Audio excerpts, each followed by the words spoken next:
Hey everyone, welcome back to the range. My name is Matt and we've got a really special body armor test in store today. Before we get into the testing, I want to talk about the three main types of ceramic that you may encounter when purchasing body armor for the strike phase. We have our aluminum oxide, our silicone carbide, and our borax carbide. Ha ha ha, dad jokes aside, just kidding. In all seriousness, there are three types, at least that I'm aware of, ceramics that are used in constructing personal body armor. The first here is our alumina or aluminum oxide. This is the white, off-whitish ceramic that you see in a lot of level 4. The next one is silicon carbide. This is the gray color. It's a little tougher than the alumina, but a little more brittle.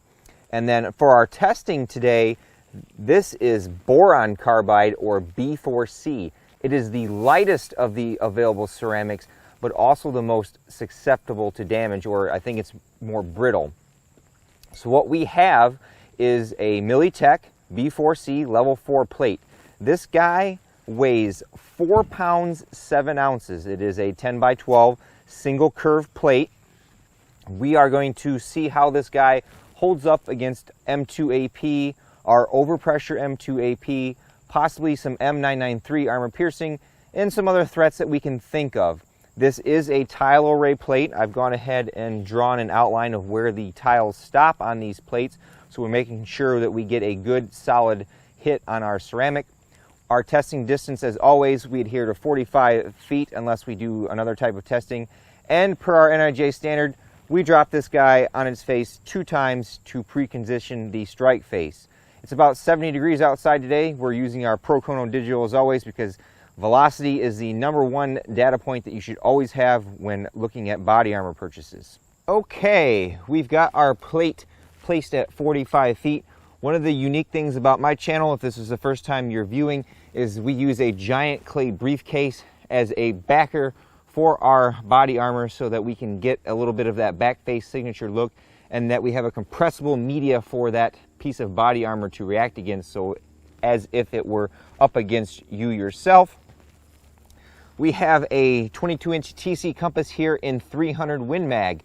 I do this so that we can use our M2 armor piercing, which is the standard for level 4, at the NIJ velocity of 2880 feet per second. Then our second shot will be an over-spec round, or plus P plus like I like to call it. This should give us 31 to 3200 feet per second, so well above that specification. We'll shoot the top left and then top right of the plate. Then we'll go down and see what we did. A lot of my newer armor testing, because we test a lot of threats, I put a spreadsheet here at the beginning of the different rounds that we're going to test and whether they're an NIJ threat or not. And then at the end, we put that all in a nice summary for everybody to watch so that you can see the data a little more clearly. So now that I've done enough talking, we'll do some shooting, and likely I'll probably talk while I shoot. We have a Phantom M2 suppressor on here from Yankee Hill. Move my chair back a little bit here.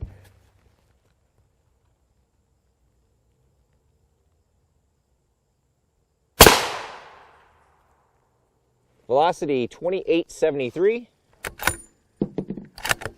10 feet per, or 7 feet per second under the specification, but you're allowed plus or minus 50. Now our over spec. 3129. Smoking hot.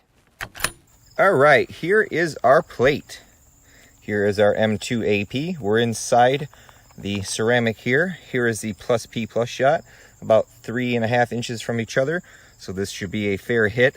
This is a tile array plate, meaning there are little tiles stacked in here. So if you crack this tile, the crack shouldn't propagate to other parts of the plate. Boron carbide is about the same color as silicon carbide. You can see a few pieces of it here.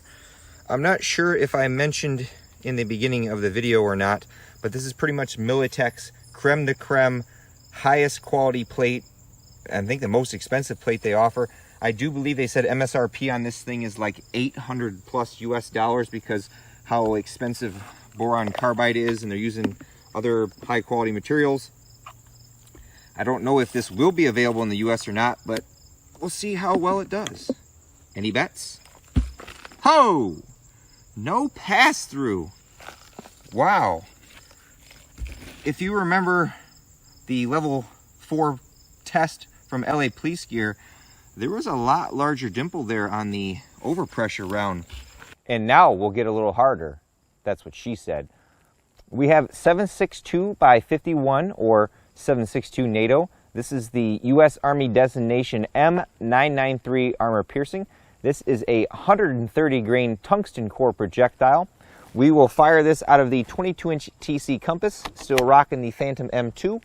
When we've tested this in the past, a more budget-friendly alumina oxide plate was able to stop it from the 16-inch, but not from the 22. And I think RMA's 1189 plate just barely let this thing go through at 45 feet. So we're going to see what this boron carbide will do. I've read that boron is a little more susceptible to tungsten.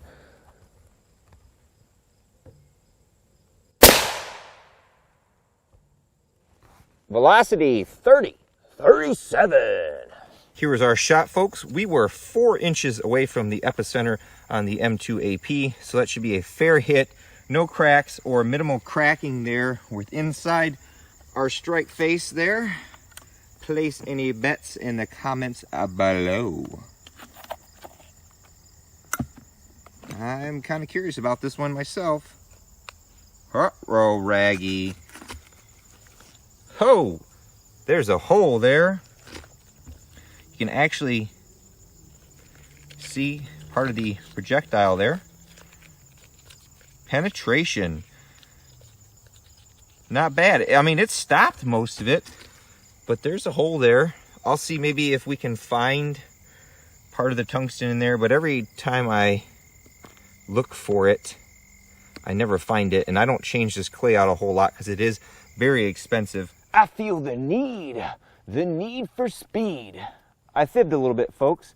This right here is our M80A1. It's the EPR round, 130 grain with a exposed steel tip. Its natural home is 7.62 NATO, but what happens when we increase the velocity? I'm all about that 300 Win Mag. We've got our M80A1 in our 300 Win Mag. We'll see how this B4C plate holds up to this. I think we should be right around 3,400 feet per second. We're going to shoot the right side of the plate.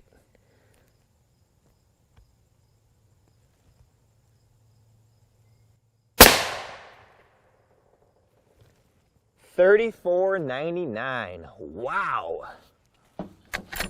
Here is our M80A1 plus P plus to infinity. Smoking hot. As always, place your bets below. Bidding will end when the second strap comes off.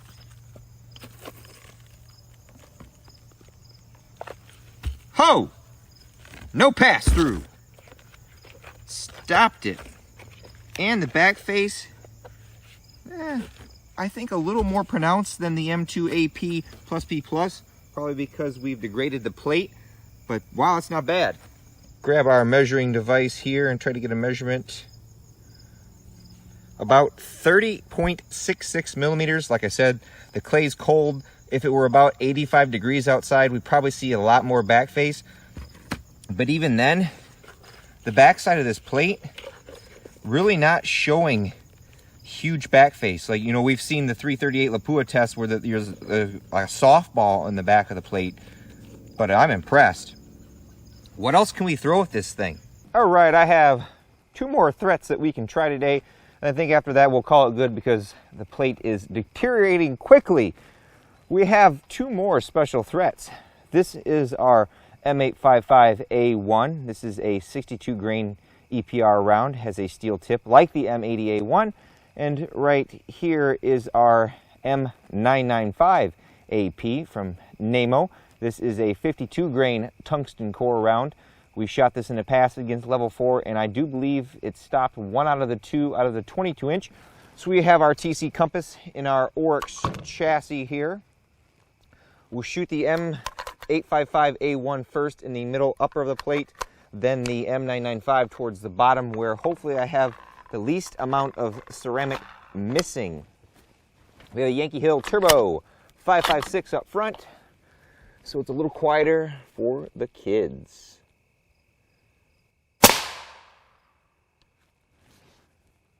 I didn't get a reading off that one. Might be because it's getting dark outside and the sun is going away.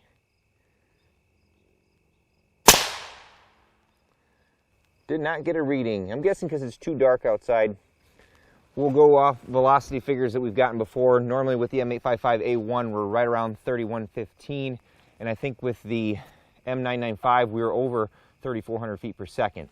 All right, we got some little tiny holes with our 556 threats.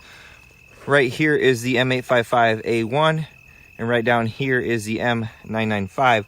Hopefully I wasn't too close to the edge of the ceramic on the M995. If so, we may have to shoot it again, and we'll make sure we get a velocity off of it. Oh, I shot one of my straps. Gosh darn it. What do you guys think? Ho! Rut-row raggy, pass through. I honestly think that one... Oh yeah, then we're at the... It penetrated. Our M855A1 did not. Back face, you know, about 20 millimeters or so. Probably a little more than usual because of, like I said, the plates about had it. Let me see if I find a harder spot on this plate, and we'll try to retest the M995. Well, folks, at this point, there's not much left of our B4C plate from Militech to perform another shot. I set up the screens off camera and shot M855A1 at 3129 feet per second. Then I went to check the plate here, and there's basically no good ceramic spots left on the plate. In the process, I cut my finger. Hey, remember, ceramic is sharp when you break it and make edges on it. Overall, I think this B4C plate did fairly well. You can see right here was our M995 shot, a little too close to the edge to call a fair hit. But overall, pretty good performance. Like I said, the B4C is the lightest of the three ceramics, and I do believe the X-SAPI that the U.S. military uses a form of B4C. I think it's enhanced or enriched or something, and it's designed to stop M993. This plate almost did that from our 45 feet with our 22-inch barrel. Likely would have stopped it from the 16-inch. I don't know if you will see this plate available in the U.S. for sale, but if you happen to see a high-dollar B4C plate listed sometime soon, you'll know that's probably this Militech right here. As always, I'd like to thank my Patreon supporters, Militech, for providing us with armor to destroy, and you all for watching. Until next time, I'll catch you at the range.